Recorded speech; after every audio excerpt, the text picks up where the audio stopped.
Hello everyone to this special session on occasion of the Pride Month by Anajari and Jharna Foundation. Anajari and Jharna Foundation have actually collaborated together to host a series of special sessions on LGBTQIA plus rights and issues on the occasion of this ongoing Pride Month. So today we have with us Debashmita Ghosh, the Director of Human Rights Law Network, and Sorodip Dey, who also works at the HRLN, which is Human Rights Law Network. I'll come to the introduction, but before that, let me just say a few words about Anajari and Jharna Foundation. So Anajari Foundation, I think many of you might have been already attending a lot of webinars that have been hosted by Anajari since the last year, since the beginning of the last year, actually, since we were pushed into this lockdown situation because of the corona pandemic. So Anajari is a non-profit platform that engages in and promotes various initiatives that are striving for social change, honing leadership skills, and building entrepreneurship capabilities in the northeast of India, including Assam. For the past few months, we have been engaging with speakers from various fields via virtual media to create a network among people working in the region. So it's always an open platform, and we really would like all of you to join us, join Anajari to become a part of this initiative, and make the whole of Northeast a better place to live in. So that's a brief about Anajari. I'll just say a few lines about Jharna Foundation also.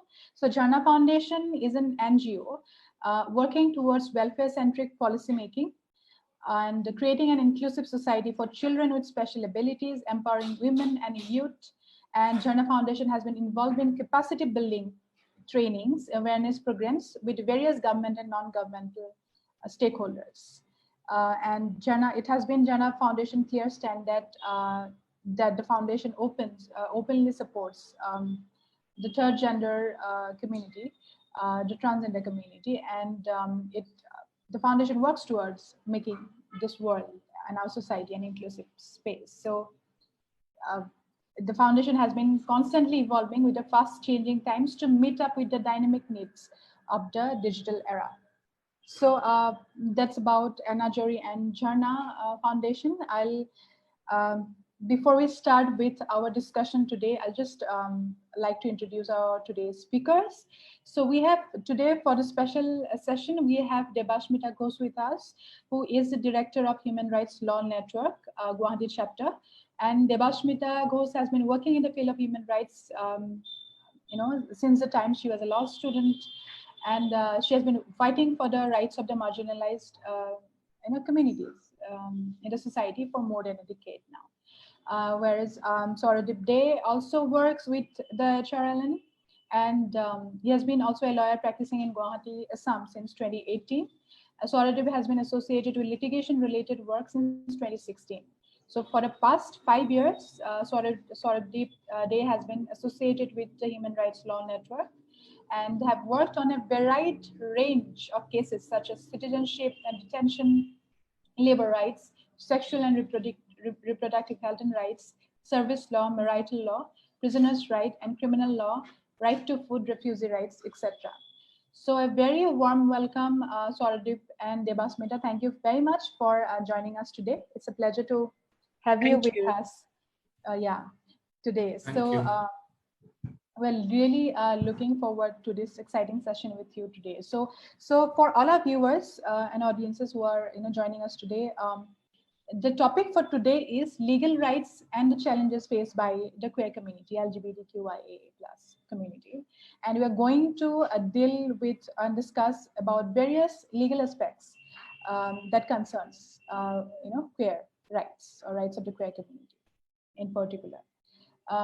So the design of the session is such that we actually crowdsource questions. So anybody who wants to register for the session actually can put up, their questions that they have, that they would like to ask to the speakers, and so that we ask not only the questions that we have in our minds, but more importantly, we address questions that people have in their minds, and that, and they have a space to actually, ask those questions not only in the discussion forum, but actually throughout the session. So that's where we actually begin. So warm welcome, Sauradeep and Debasmita. At that, there is a long formal, yeah, but then now I don't wish that, I don't think that we have to be so formal throughout, but thank you and congratulations for all the work, that amazing work that you have been doing. And so let's begin, right? Yeah. Yes. Yeah. So we have a set of actually questions which actually talks about, one theme is on discrimination, another is on workplace and employment, education, marriage and family, finance and property, and other general questions. So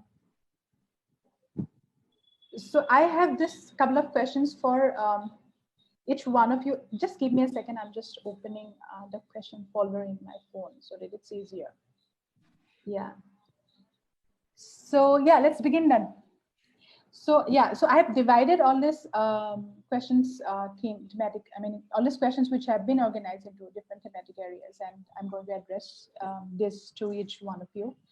I think we also had a discussion around it before it. So my question to Sauradeep is once again, Sauradeep, warm welcome. Thank you for joining us. We're really thank you that you actually joined us today. Yeah. Very grateful to you guys for inviting. Any day. It's our honor and it's our privilege to actually have you here. So yeah, the first question that one of our attendees have asked is, it's a very interesting question actually. So when you look at the Indian Constitution of India, the idea of gender that is there in the Constitution of India, it's mostly based on a very binary notion of gender, like male and female. And I think now more or less the idea of third gender or transgender actually has come in. And then again, I know there's a lot of debate around why third gender, right? Then that also has its own implications. But then what do you have to say about that, or how to address this issue that, the Constitution of India goes by this binary issue of idea of gender?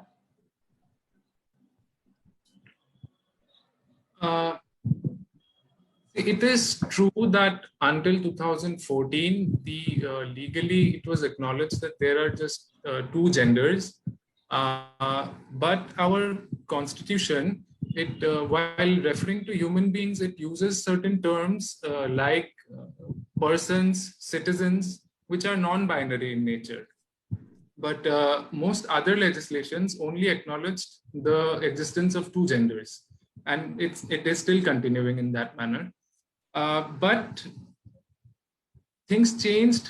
Like the first step towards a change came in the form of the Nalsa judgment in 2014, when the Supreme Court held that the right to self-identity is a fundamental right guaranteed under Articles 14, 15, 19, 1A and 21 of the Constitution.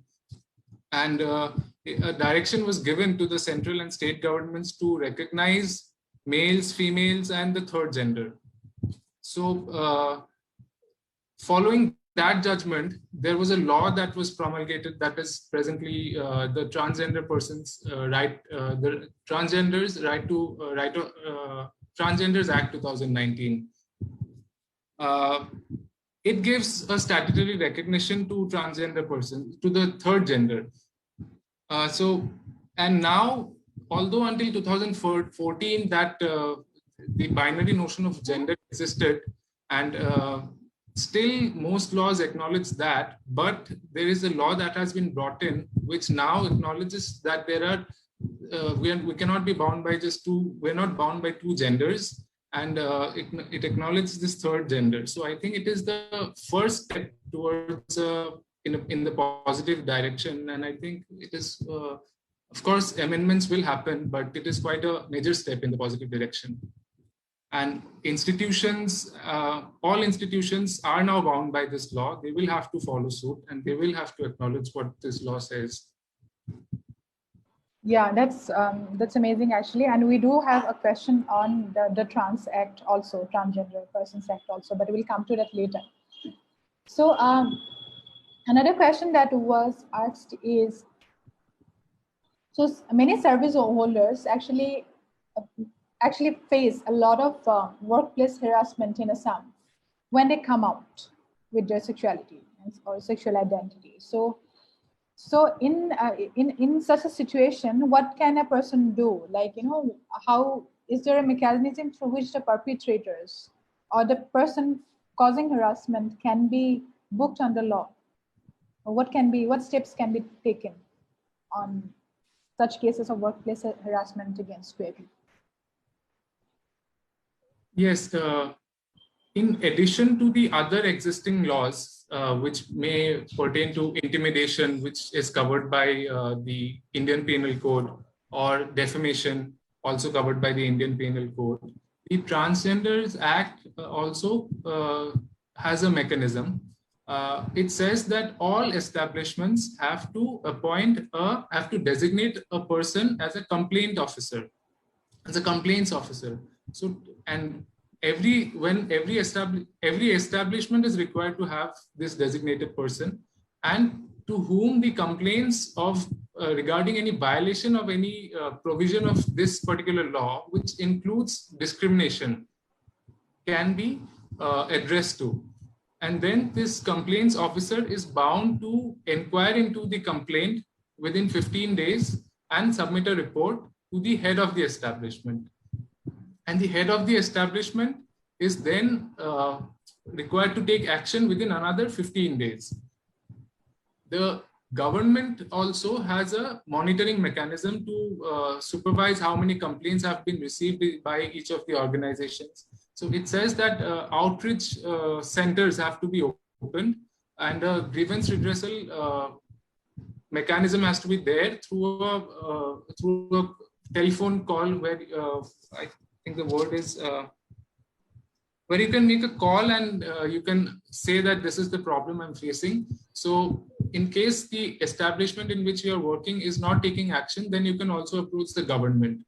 And since it gets a statutory right that there cannot be discrimination, so even if the established mechanism, that is the provided mechanism in the law, is not followed, then you can approach the court also, saying that this mechanism is not functioning. Either you implement the mechanism or you provide me protection. So discrimination is barred, and there is a mechanism in the law as well to address this discrimination.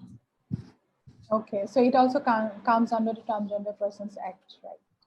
Yes, yeah, yes. But then there are no any such laws which actually talk about rights of gay people or lesbian women, bisexual women. We do not have. I mean, if a person is not a transgender and comes under other spectrums of the community, then is there a mechanism to? There is a law for sexual harassment of women at workplace, but that will only protect women, and it will not extend to men. But yes, that law can, if it is a form of sexual harassment, then the mechanism under that law also can be invoked, where there is a complaints committee to whom you can approach and file a complaint, and the establishment has to take action according to the mechanism provided in that law. And any other abusive action can also be directly complained. A complaint can be written to the police, and the proper sections under the IPC will then be incorporated in the FIR. And all right. So yeah, I'm getting a lot of other questions, but then I would rather stick to the questions that have been asked by our audiences, our attendants, and then probably if we have time later, then we can come back to many other questions, because this is like a vast discourse, right? And then yeah, there's so many nuances to it. So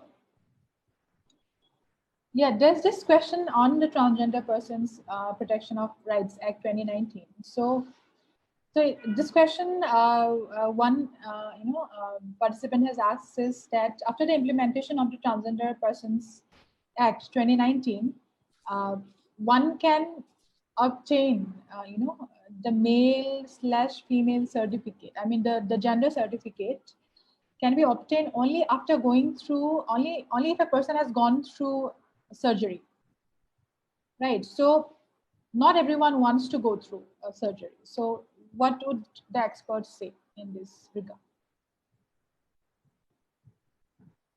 Yes, as per the law says that to be recognized as a transgender, first you have to obtain a certificate. For that, there is no medical procedure required. But from there, if a person wants to obtain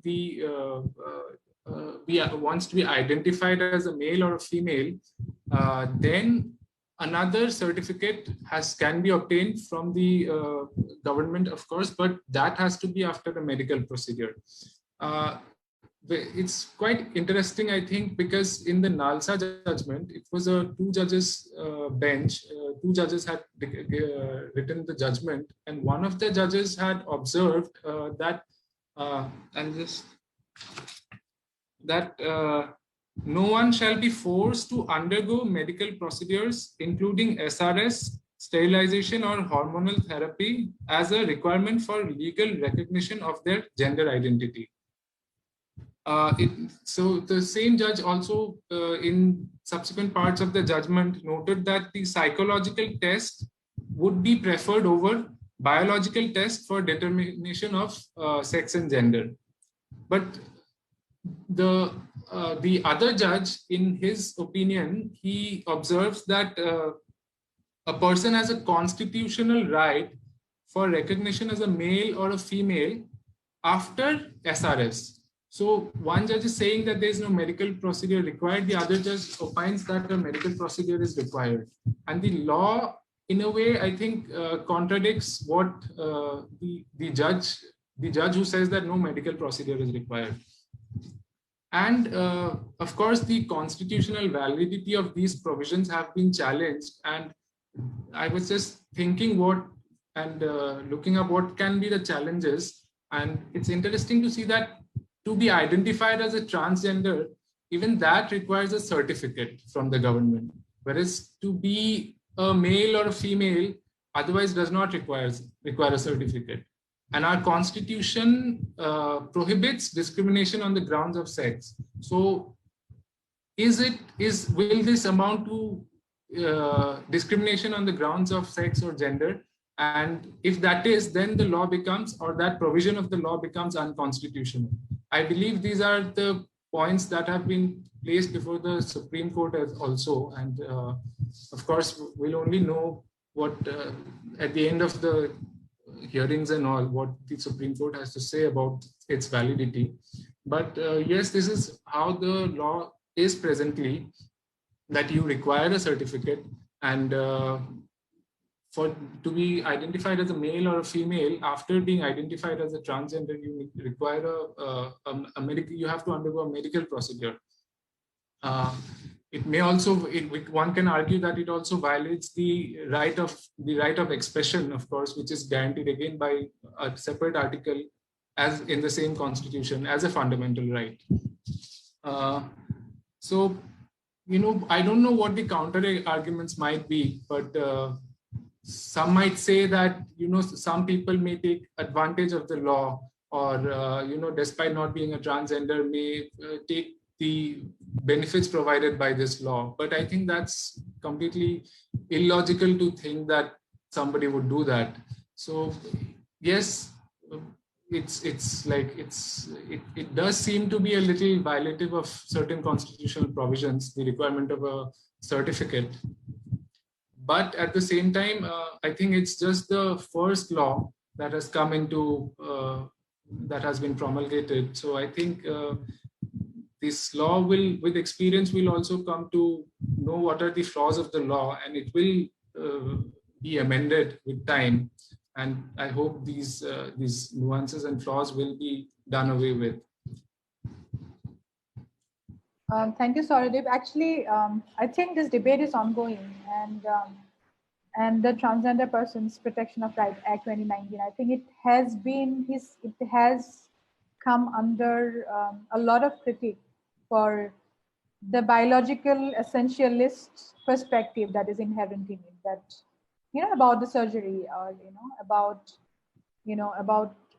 how it contradicts the NALSA and things like that. So I think we will come into a lot of discussions around it more and more. But then here, Jimmy Rani actually has said, and I think this is a very important, pertinent point that has been made, is that, but there are no specific provisions in IPC and CRPC for the rest of the communities under the queer spectrum other than the trans and the traditional gender binary identity. Is it not so? Yes, in a lot of the provisions, it's there. It's such as, let us say, sexual abuse. Sexual abuse is covered by the Transgender Act and prescribes, I think, the maximum punishment is 2 years, whereas in IPC, the minimum punishment is 3 years and may extend to life imprisonment. So those nuances, those big gaps are there, but and not just the IPC, most other laws other than the Constitution do not yet recognize, have a binary notion of gender.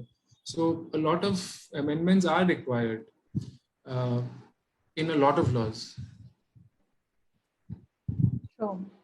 Yeah, so we are still at a juncture in history where we think that the idea of the queer community is only, it's only the transgender community, and that too, again, not the whole spectrum of the transgender community, right? Even the idea of transgender is a spectrum. There are people who identify as transgender and who may or may not have a surgery. The idea of self-determination of gender. I think we have a long way to go in there legally too. Yeah, the Trans Persons Act, I think is still being debated, I think. Activists, scholars, intellectuals, also people working on the ground, people from the community themselves have also already pointed out a lot of flaws that are there, because and especially in its how it is still embedded in a very gender binary idea of, like, that you have to be biologically a trans person to be given trans person's right, but then that's exactly where it contradicts with the idea with queer philosophy or queer rights, right? That we are trying to move beyond a biological and binary idea of gender and sexuality. I think this debate will go on and on for a long time, but then we are hopeful because a lot of people are actually working, like yourself, to get things right.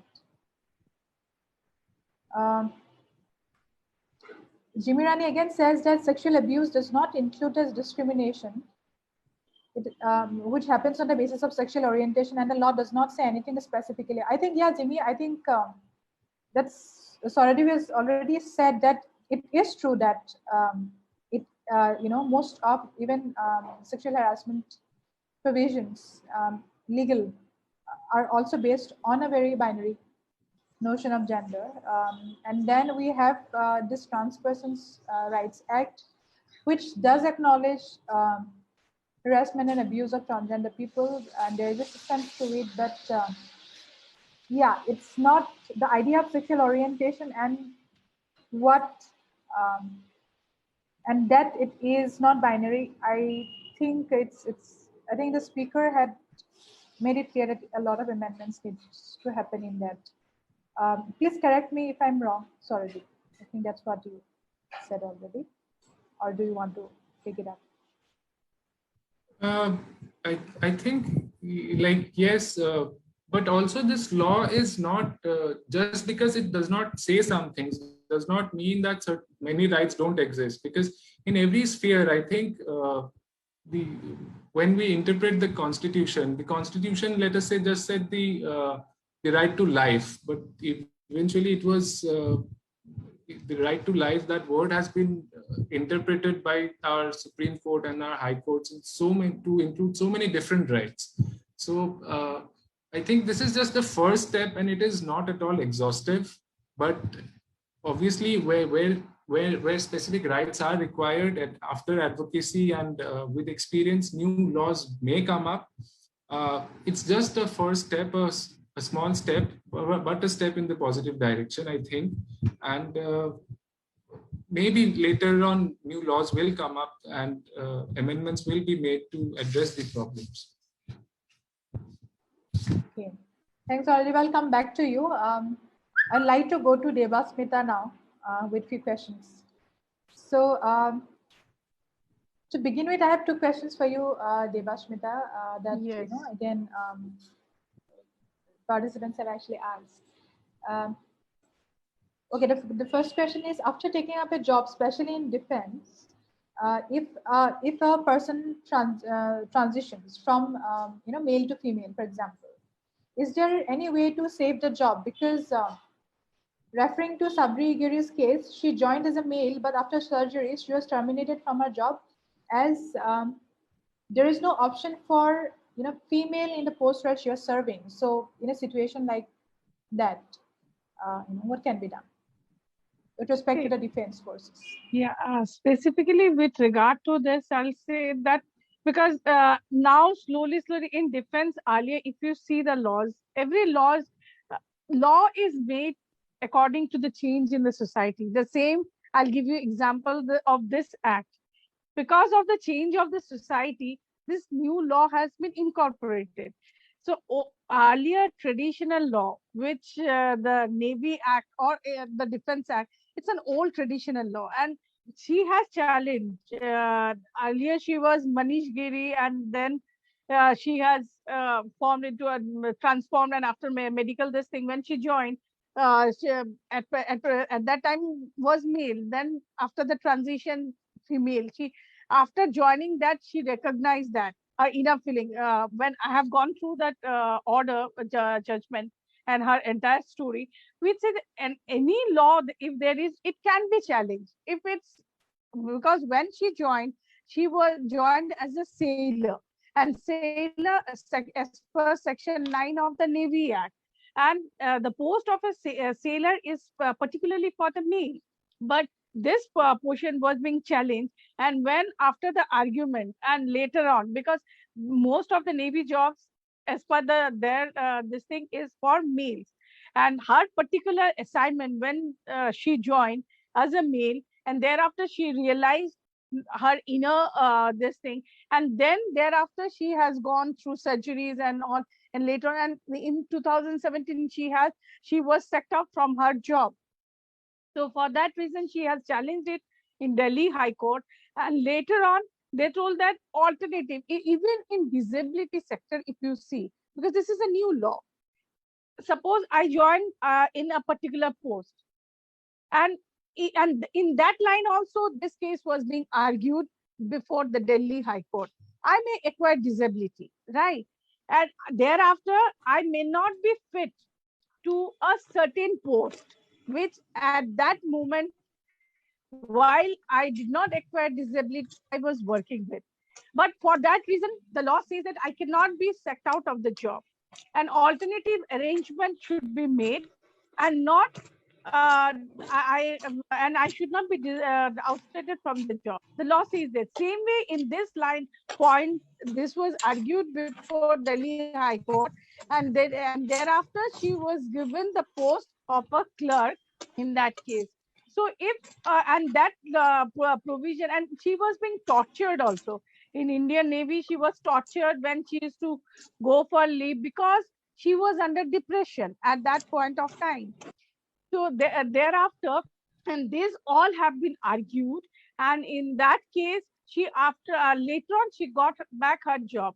So if there is any loopholes, definitely, what Sauradeep also had mentioned, law has to change according to the change of the society, and if requires, if there is anything, we can always challenge the law. Same way, Section 9 of the Navy Act is being challenged, and thereafter she was being reinstated in the job. And Delhi High Court has noted that in today, and I would like to quote that, in today's situation, a medical condition is like cannot be suppressed, and the bench has stated that. So this was her medical condition, and that cannot be suppressed. And later on, she had to complete one exam, and thereafter she got back her job. So if anything or anything arise after a person joins a job in one gender maybe, and and subsequently if through transition have changed, then definitely we can challenge. If the law, there is loophole in the law, we can challenge that law before the High Court or the Supreme Court. Great. I think that's a very important point to remember, that laws are also a reflection of our society, right? As the society changes, so does our laws, and so there's always room for hope, and the idea is to keep fighting and keep fighting for social justice. So thank you so much for that response. Okay, so there's another question which is on workplace and employment, but I think Sauradeep has already addressed it. But then because it was sent to us, but because it was sent, and I think the participant must be here, so I'll just read it out because it was a question that the person actually sent while registering. So also to acknowledge that. So the question asked was, what are the legal steps a trans person can take if a trans person gets humiliated in the workplace? Is it the same for all, or is there a special provision for them? I think Sauradeep has already addressed this, that under the Trans Persons Protection of Rights Act, this can be addressed, and there is a step-by-step exactly already. So I have so he has addressed that. So I have two more questions. I would just like to just please. Yes. Please. Before that, I'll just like to add on one point. See, if we see a human being as a whole, maybe from male, female, or from the third gender, right? In a spectrum, every human being has, under Article 21, has a right to live with dignity. And this, because even Sauradeep has stated already, because Supreme Court has interpreted right to life under Article 21 and in a broad spectrum, like it's not right to life as mere animal existence, right to life as human, with human dignity. And even in this case of Sabigiri, this was also stated that this right to human dignity has in many elements. First and foremost is human dignity is the dignity of each human being as a human being. Another element which needs to be highlighted is the context of the present case is human dignity cannot be infringed, right? So if a person has changed the gender, because that thing cannot be infringed, it's imbibed in Article 21 of the Constitution. And even in various Supreme Court judgments also, it says that. Right, very true. Okay, so there's this question that Babli asks, is adoption of child by single transgender person legal, to which Sauradeep has responded saying that yes, any single person has a right to apply for adoption.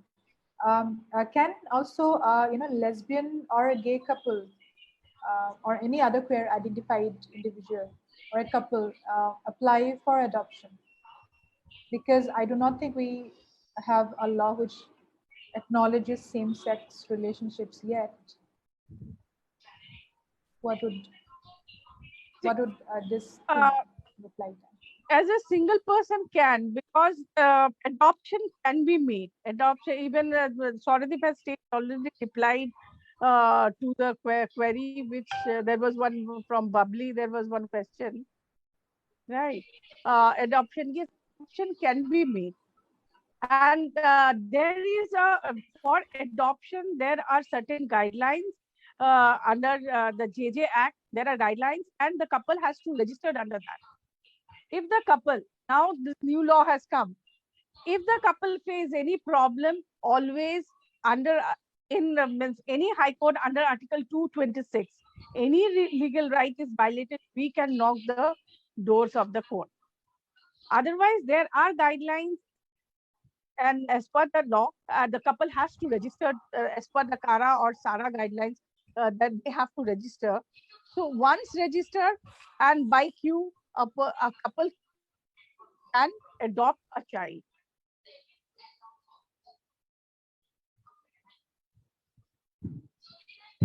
All right, thank you so much. So then we move on to education. Again, two questions on this for you again, Demasmita. So the first question is, what is your view on the approach of the education system in India towards the LGBTQIA plus community? Do you think a chapter or a portion is needed in textbooks to explain the youth the situation? Or basically the question is, do you think the education system should be made queer friendly? No? Definitely, Yeah. even the law says that inclusive education, even the new law, the Transgender Person Protection of Rights Act 2019, it also speaks about inclusive education of third gender in the mainstream, right?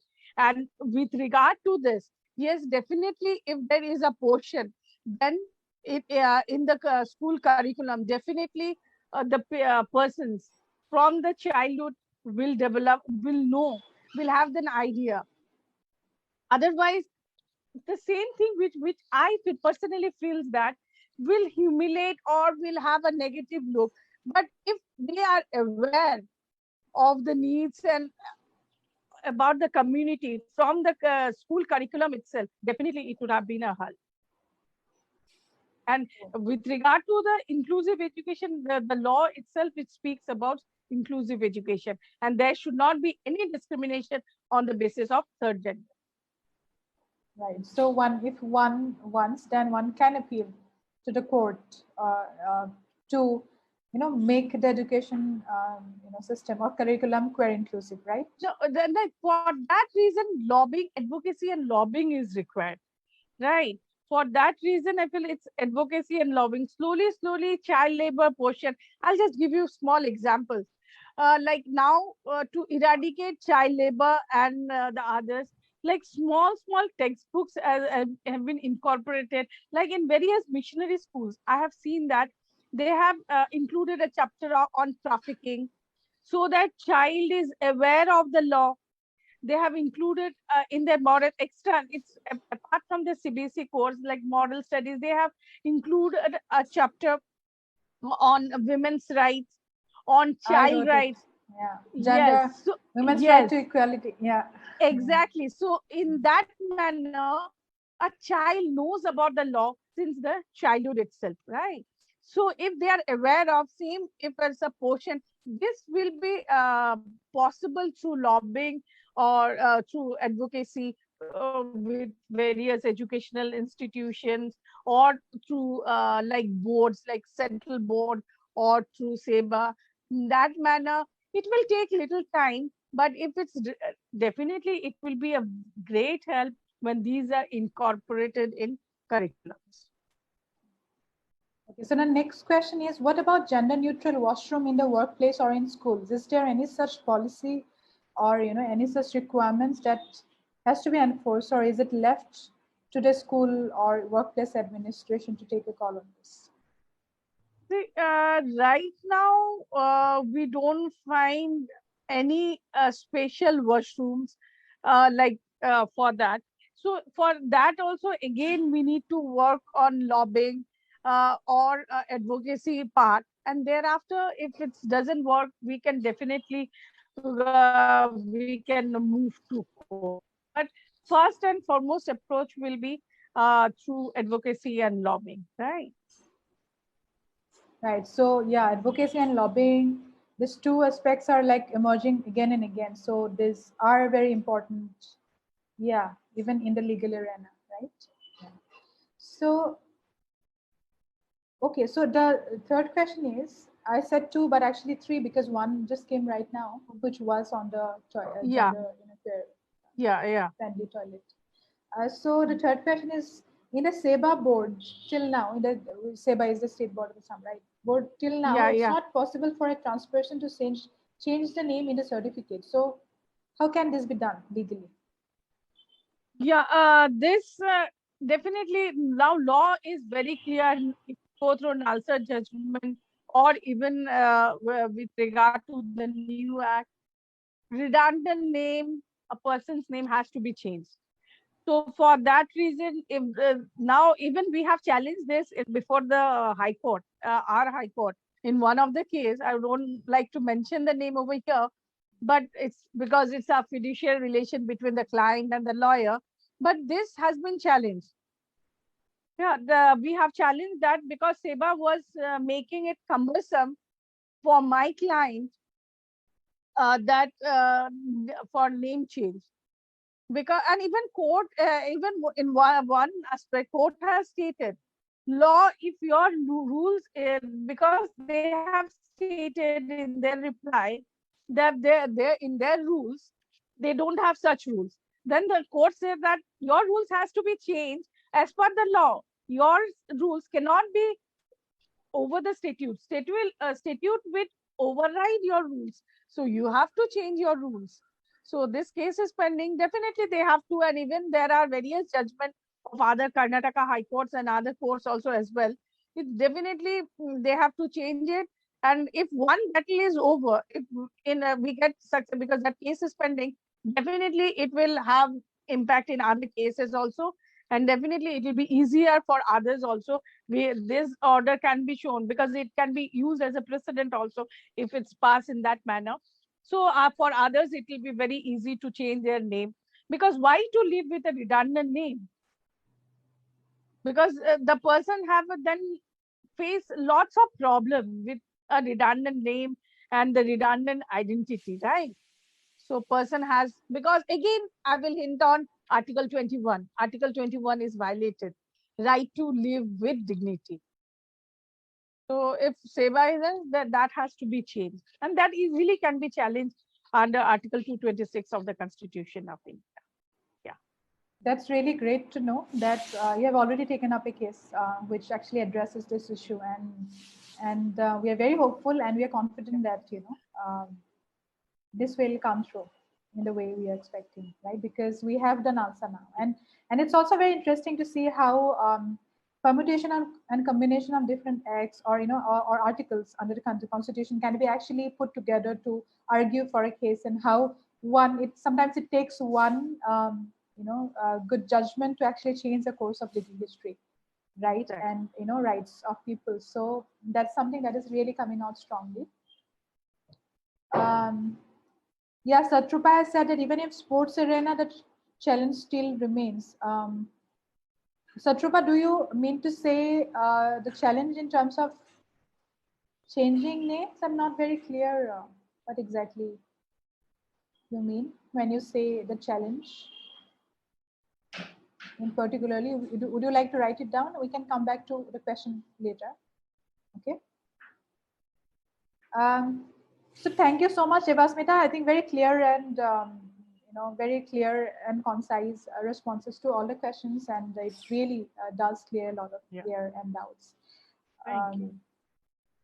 And I will again come back to you because there are lots of questions which are actually coming. Sure. Okay, Satrupa has actually said that. No, not of that, but deciding the category because of hormones issue. Satrupa, I again request you to please, could you just frame it like clearly and send it? Then probably we can take it there. And I really request everyone putting up questions, please be respectful of the terms that you use in the questions. Also put in the chat box. I just hope that it is sensitive to the queer vocabulary that we are trying to build here. So, okay, thank you so much, Evasmita. I'll come back to Saurabh again now. And we have few questions with respect to the marriage and family arenas of our lives.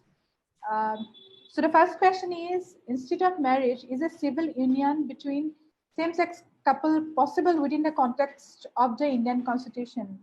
I'm reminded of the privacy judgment here. Please, Saurabh, would you like to Absolutely. There's nothing barring civil union between two consenting adults. even yes, earlier until 377 existed, there was a bar on physical relationships between two consenting adults also, but that has been done away with. There is, yes, the right to marry does not yet exist, but there is nothing barring two persons from living together. And even live-in relationships, although between heterosexual couples, have gotten some legal recognition under the Protection of Women from Domestic Violence Act. So absolutely, there's no doubt or no question, and it exists. It's not that two consulting adults, whether they belong to the same sex or different sexes, it's not barred under any law, and people continue to live like that, I believe. Great. Thank you for that. Sudeshna is asking, are there any, what are the specific provisions which are available for with respect to health of the transgender community? Can you kindly repeat the question? Yeah, are there any provisions with respect to health rights of the transgender community under the Trans Persons Act or otherwise? Yes, there are. See, right to health is a fundamental right that is available to all persons, and it comes under the purview of right to life. So there cannot be any discrimination in extending the health facilities. But in the Transgender Persons Act, there are certain provisions that talk about facilities which have to be provided by medical facilities that are required to be provided by the government, such as it has to make facilities for hormonal therapies, SRS, then providing counseling, then specific services for patients with for persons with HIV, then insurance coverage for SRS operations. So yes, there are certain particular health related rights that are there in the law, in the Transgender Persons Act, and other than that, also it is a fundamental right of all persons. Definitely. So this question by Mr. A. Dhar, advocate, is also advocate. Is not specific to marriage and family sphere, but then this is a question, like general question on the again Transgender Person Protection of Rights Act 2019. He is asking: has any policy been formulated by the state or the union government for implementation of the provision of the Act of 2019? Rules have been formulated. In September 2020, rules under the Transgender Right of Persons Act are there, which expound on some of the provisions contained in the Act, such as what would be the procedure for applying for a certificate as a transgender, and then the next procedure for applying for a certificate of a male or a female, and several other explanations to some provisions of the Act. Rules have been formulated already. All right. Okay. So I come back to again a few more questions, two more questions which relates to the family and marriage, sphere of concern that has been raised. So what are the provisions for adoption, for child adoption by same-sex or trans couples?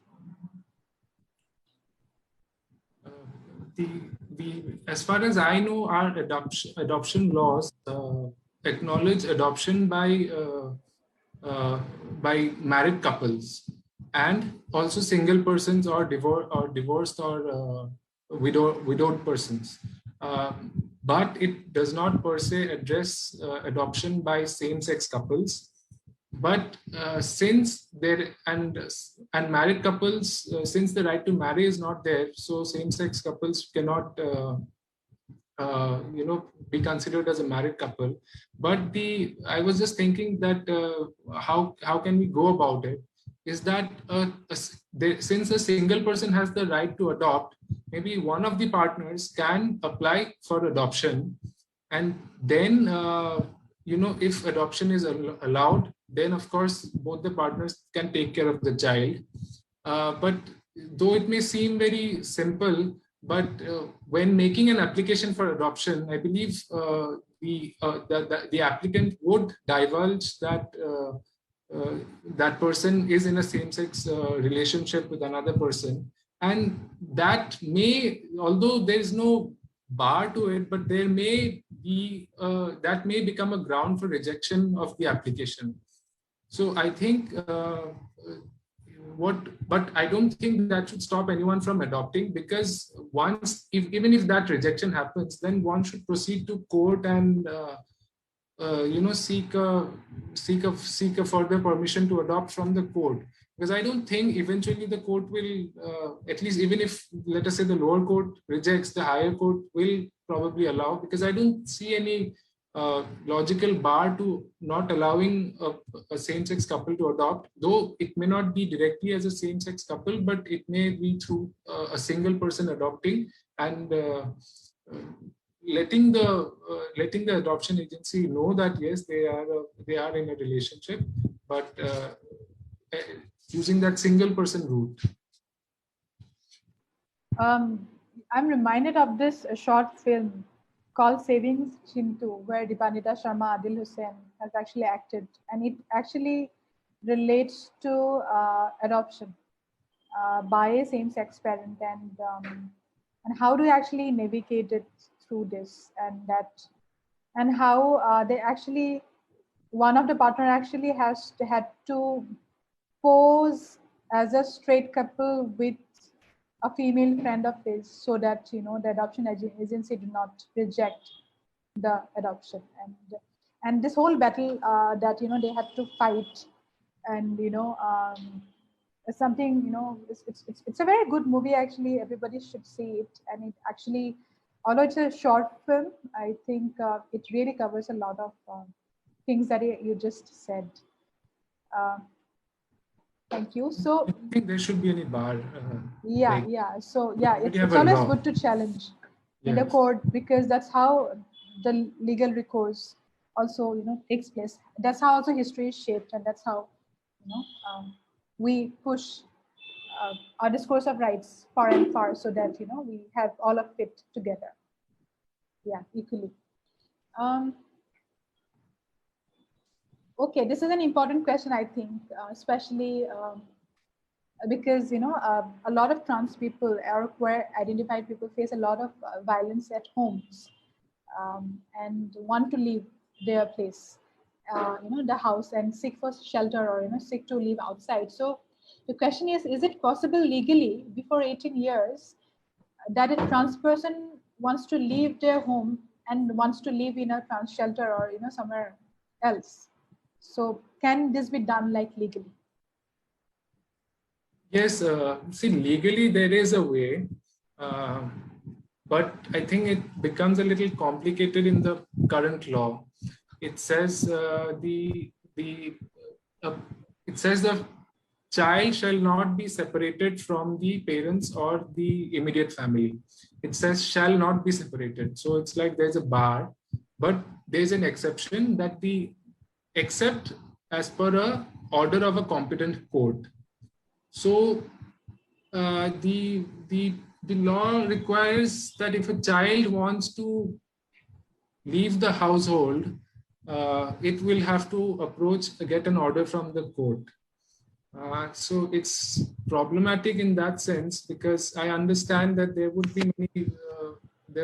be a lot of internal in-house violence, and a child would not have the understanding that how to go about this whole legal procedure.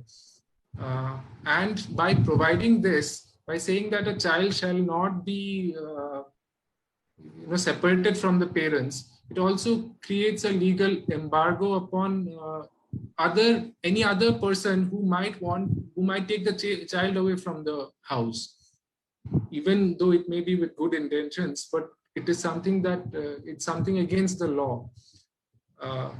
the law says that, well, the child should have the right to reside in the household and there should not be any discriminated. The child should not be excluded.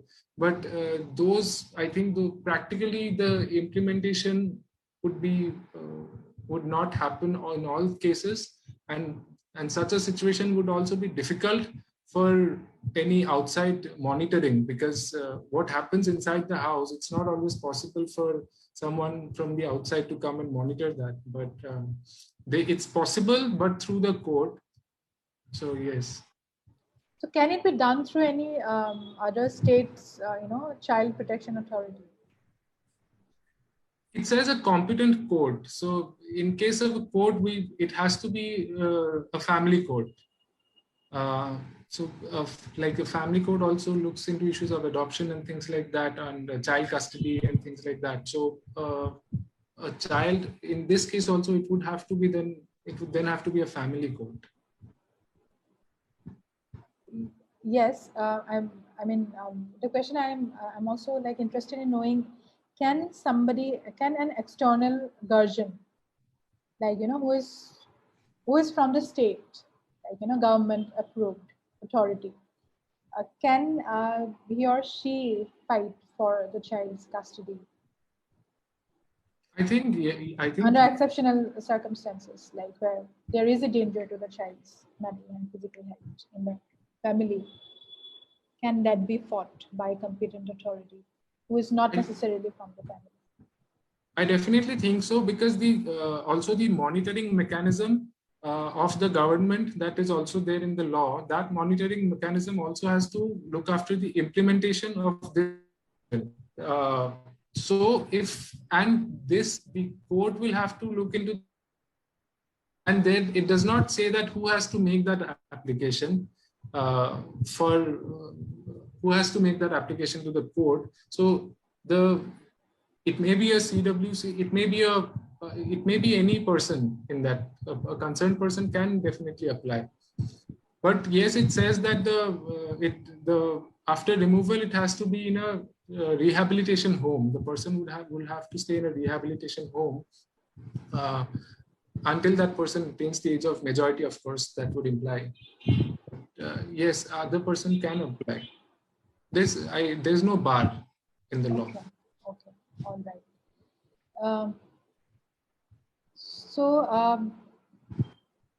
I think there are more questions coming on the chat, but I will take the ones which are actually sent to us while registering, and then probably we can go back to the chats. So again, Swaradip, I have a couple, not like a couple, but 3 questions concerning finance and property rights of queer identified people. So the first question is, a majority of transgender people cannot afford sex reassignment surgeries and hormonal therapies here, like in Assam. So how to address this issue? Like, is there any legal recourse that a person can actually take?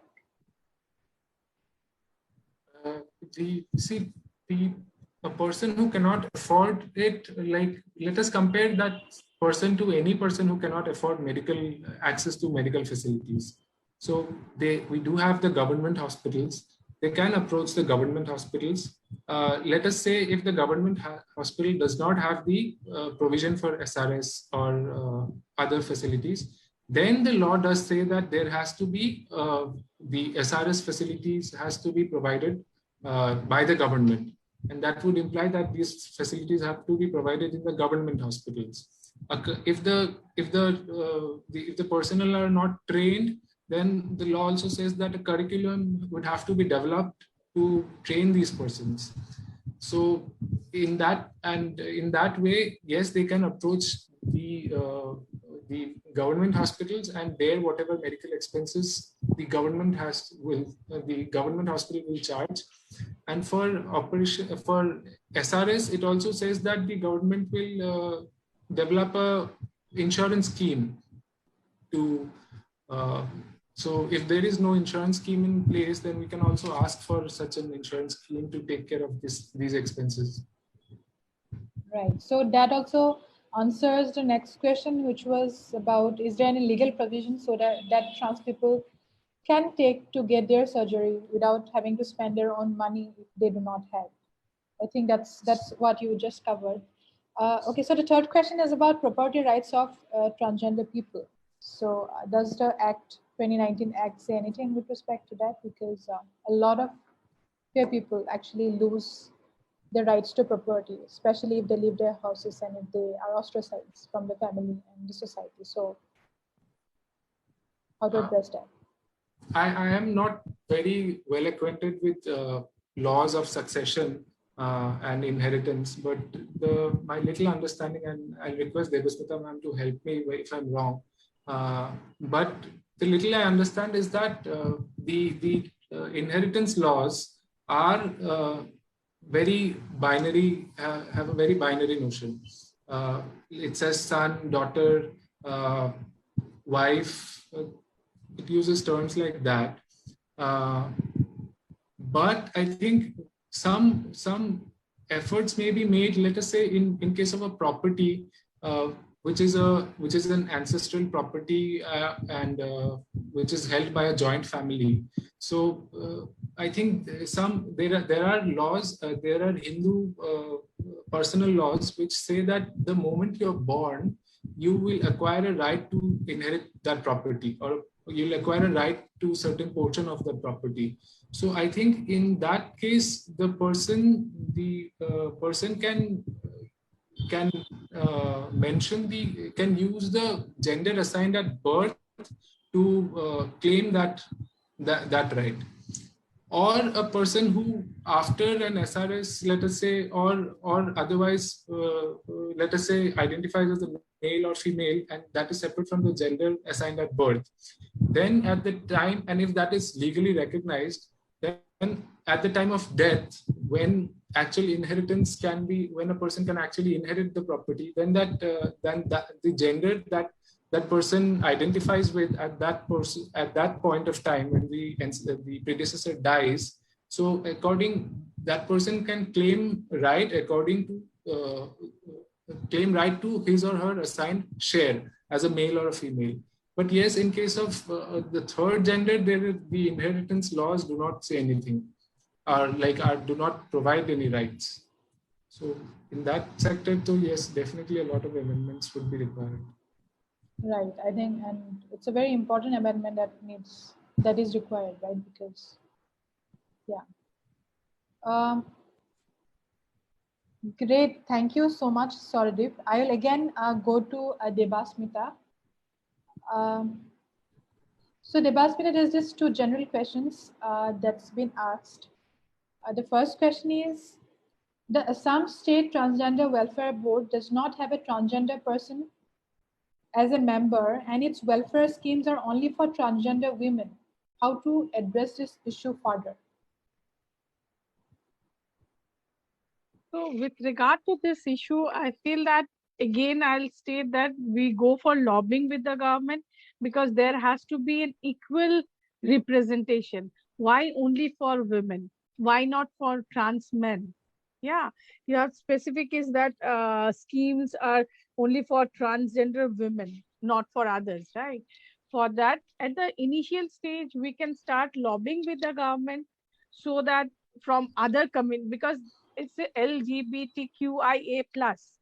So from because as far as my knowledge goes, trans women is there, and I think from Hijra communities, if I'm not wrong. I hope I'm right with my terminologies, right? Because if there is no representation from others, so for that reason, I feel that we can right away now we can start lobbying with the government, advocacy with the government, so that other groups like trans male can come in, or other who are not yet being represented in the board can come in. So initially we go ahead with advocacy and lobbying, and then we give representation for that. And thereafter, if we find that there are no schemes, because the law also says that the schemes has to be made. So if there are only schemes for one community, it won't suffice, right? It has to be for the community as a whole. So if it's so we can start lobbying, and then if it's discriminatory, definitely we can challenge that in the court. And that will be the second step. First step will be we'll go ahead with advocacy and lobbying. Yeah. Right, true, very true.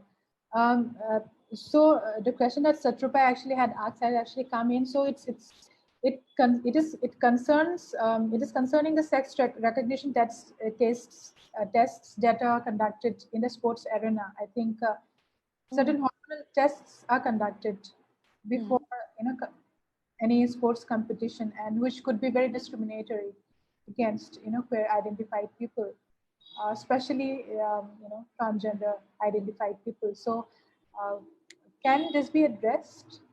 Yes, because the if what my knowledge understands, as per the law of this education, social security, and health of transgender, every educational institution funded or recognized by the appropriate government shall provide inclusive education and opportunity for sports. So, for sports, also a transgender person should get an opportunity. So it's the person should not be deprived. If and a transgender person have to go through hormonal therapies and all for that reason, because it's a mandate, because they have to go through hormonal therapies.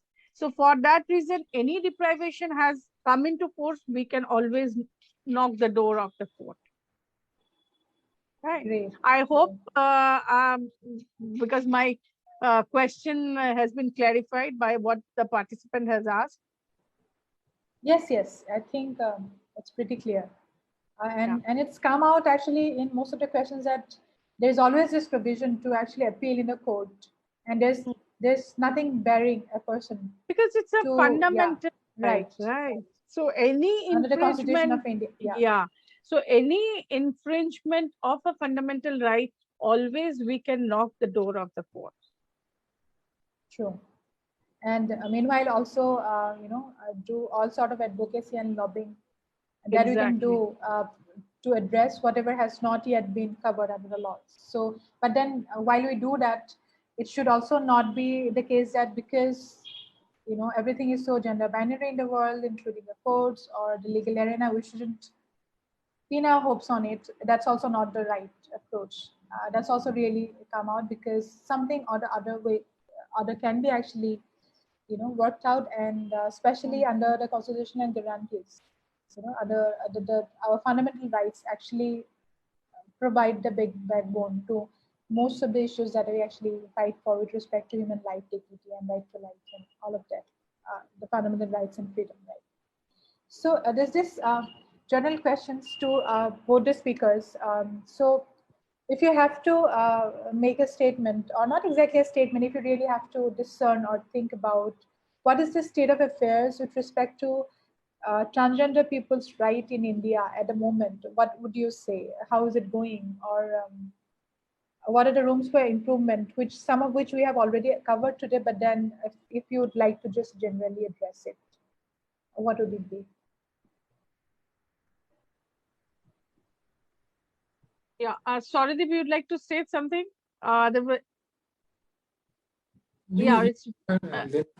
Yeah. So see, with regard to yes, there are many loopholes in the act, in whatever statute, that even this act also is being challenged in Supreme Court, because whatever is there in the Nalsa judgment, all has not been addressed in this act. What I feel, because if you see, it's much more widely spoken than Nalsa judgment. So definitely, this is the reason this act has been challenged also. But anyway, it's there is always a room for improvement. So what, with the due course, amendments can be made in the law, and that can be incorporated. Yes, definitely. Now slowly, what I feel, yes, now people are coming out. Before 2014, I have come across many stories of the people who had to face lots of violation, discrimination. And in fact, when I come across all those stories, when I heard all those stories, it's see whatever pain, and only because of their struggle, we have this very good judgment, Nalsa judgment at this moment. If they would have stopped their struggle at that relevant point of time, we won't have got this judgment. And at present, what law is there? Yes, slowly more, because when we come to the spectrum and when we use, so definitely when there is requirement for amendments, definitely through amendments or through intervention of the court, amendments can be made in that, because if the law is challenged and even if it's interpreted, slowly government also will be bound to amend the laws. Example, what we have are the Criminal Law Amendment Act of 2013. Because if we see, everyone knows about this Nirvaya's case, and after that criminal law, lots of amendment has been made after that. So similarly, with regard to this act, yes, it's a very in a positive way. At least now we have, and now the rights of the transgender is being recognized by this act. Slowly, what is required, yes, will come into whatever amendments, and this thing will come. Like specifically with regard to property, because Hindu law and other Mohammedan laws, and then with regard to inherited the property, yes, always it's a binary thing, because only they recognize male and female. Slowly those amendments in those laws also is required. Yeah. True. Saurabh, would you like to Absolutely with her. It's just a very, I think in the last decade, we have had some important developments in the law pertaining to this issue, but it's a very it's new legislation, it's a new area of law, and laws evolve over many years. And of course, if you ask about the conditions now, it's not good. Even the present law is not implemented that well, and implementation also takes time. But I think but nevertheless, I think it's a positive step. With and giving us scope to make much more improvements in the future. Thanks a lot. So I've come to an end to the list of questions that I had. I mean, that were actually sent. So is there any other questions that anybody would like to ask here?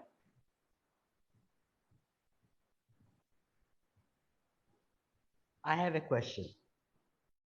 Yes, please. When you say that we have to do the lobbying, for other minorities within transgender, we meaning who and how do you do the lobbying? What is the process? See, I mean lobbying with the government. What? Yeah. So what is the process? I did not understand. How do you lobby with the government? See, what the problem is being faced by the entire community if it's not being projected before the government, so they may not understand the entire on its entirety. Say, for that reason, you talk to whatever the issues are there, we talk to the social welfare department, right, and through the social welfare ministry.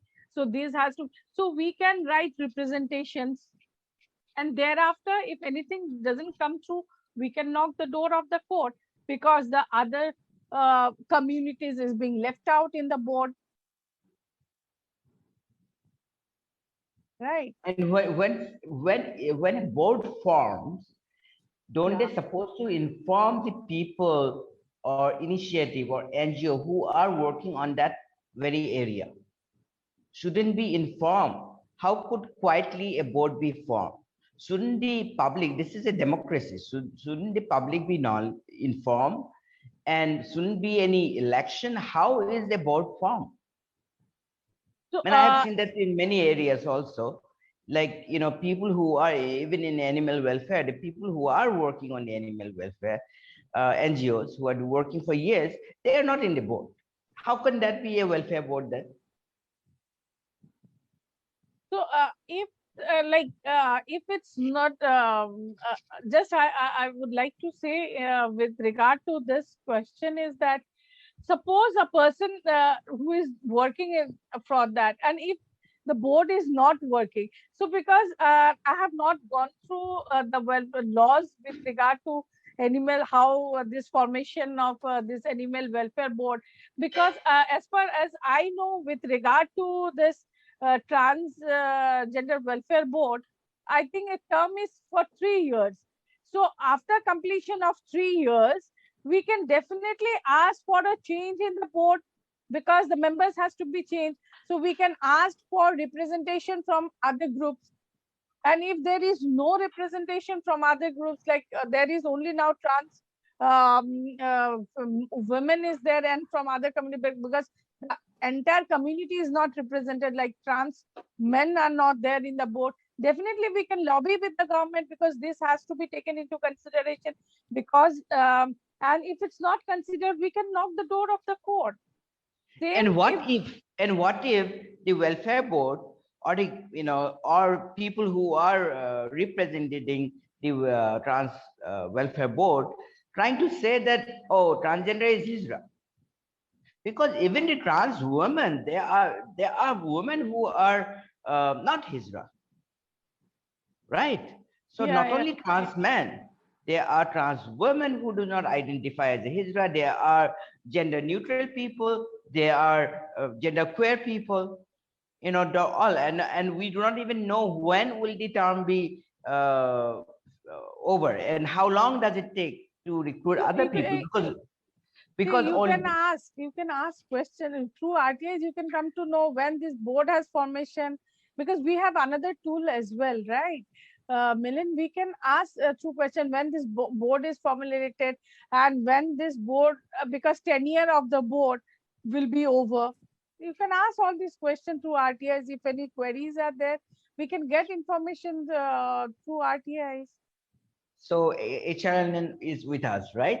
Definitely. And before winding up, I'd like to say, if through litigation, any support, legal support, HRLN is always there for every person from the community. Whoever wants any legal support, HRLN is there to provide. And I hope, because Milind, you know us, we are in fact doing many cases of yours as well. So we are there for the entire community, whatever legal support is required. Not Thank only you so in very the much. not only with regard to this state, if it's required, because there are hierarchy of courts, right? So if we get a good order here, very good, excellent. If we don't get, at least if it's required, we have to knock the door of Supreme Court. We are there to support. Thank you. Back to you. Thank you. On that note, I think that's a very positive note, and thanks a lot, HRLN, for all the work that you have been doing, for all the constant support that actually you have been providing to the entire queer community, and this words of assurance and this promise that you are going to stand by the LGBTQIA+ community. Definitely, the struggle definitely. for justice. Yes, so definitely. I think, that's all that we really need at this hour. Is there any other questions? Yeah. Yeah. Could you could the Anajari team look at the Facebook and see if there's any question in the Facebook page? Yes, please. Yes, please. I was going to say that. I have a question. Yes, Mukul. Yeah. Regarding the implementation of sex education in India.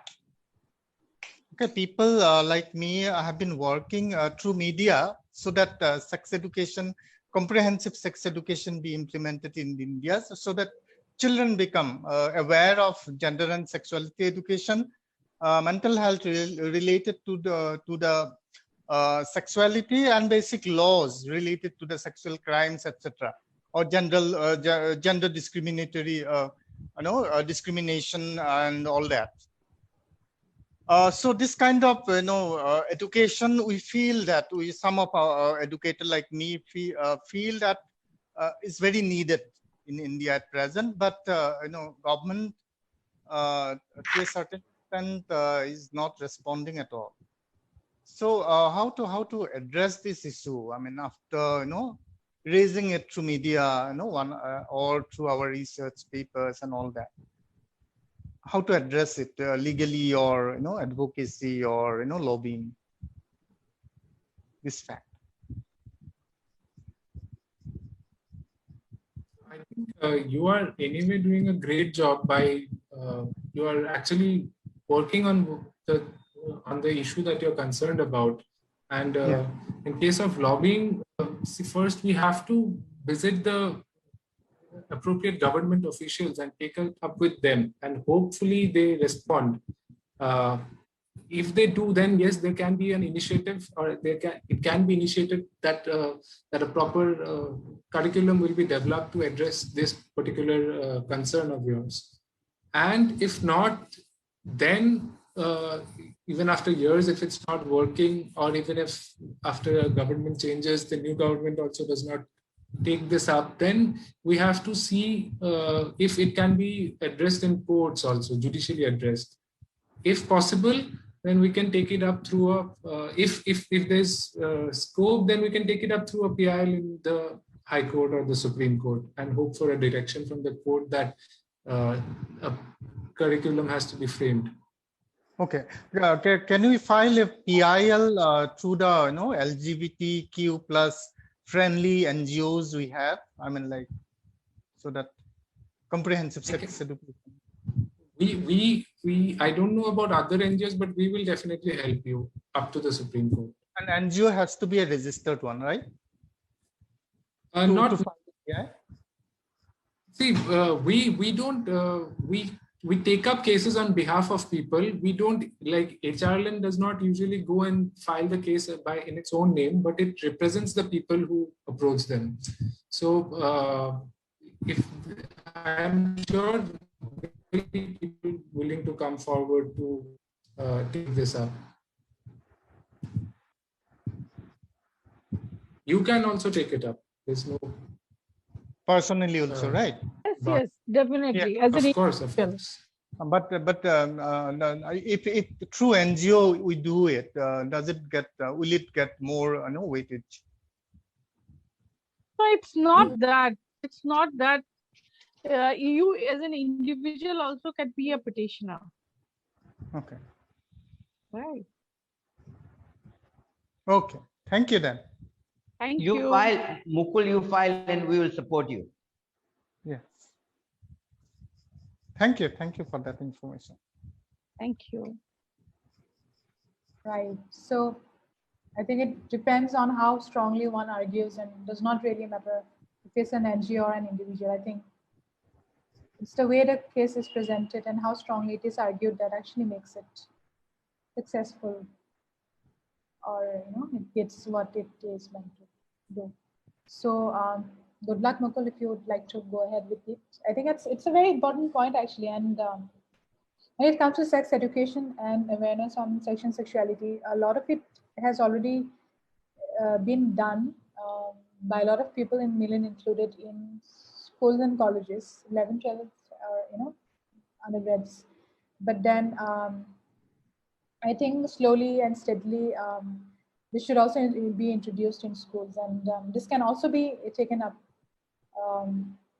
by talking to school administrations also, because I know a lot of parents do look out for queer-friendly literatures or queer-friendly perspectives to, acquaint their children with, because everything that's there, all sources of knowledge or all our knowledge base that actually exist in and around us is so heterosexual and heteronormative that there are many progressive parents nowadays who actually want to, make their children queer sensitive and queer inclusive. So probably that could also be an entry point, or that could also be an aspect that can be looked at. Working with parents, and through parents to school, or working with school administration who are open to this idea too. Because I know that a few years back it was said that we do not talk about LGBTQIA rights to school children because they are children, as if this is an adult topic.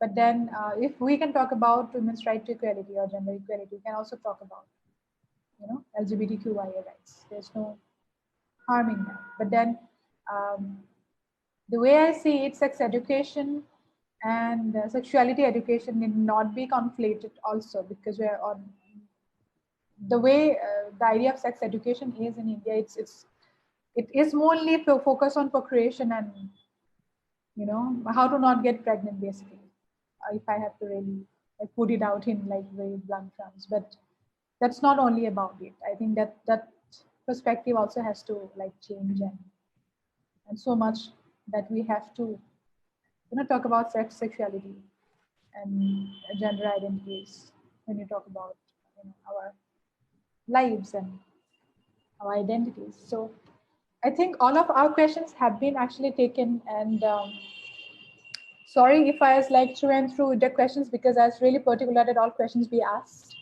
And I had my own share of questions, which I will probably take the opportunity to, you know, ask at a later date, because otherwise we wouldn't have been able to complete all the questions. And so I think I think that's great that we actually have covered each and every question that had been asked. And these are crowdsourced question, and so that's something I'm happy that all of those actually got addressed very precisely and very clearly by both our speakers. So thank you once again, Debasmita and Solvik, for being with us today. It's really a pleasure to have you with us, and also as activists, and also all, you know, or you know, scholars or people working on the ground.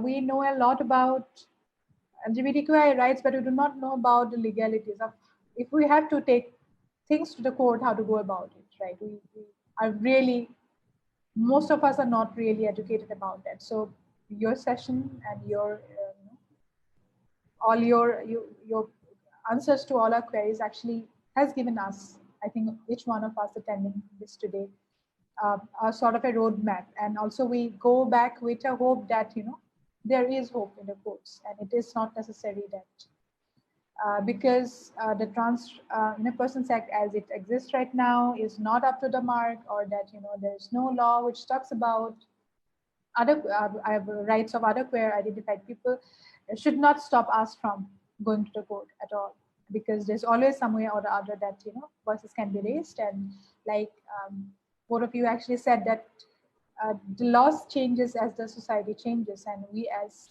people from the society, members of the society, we have to keep on pushing, you know, the plethora of our rights till we have everything on our plate that guarantees all our constitutional rights, which has been enshrined in our constitutions already. So on that note, thank you very much once again.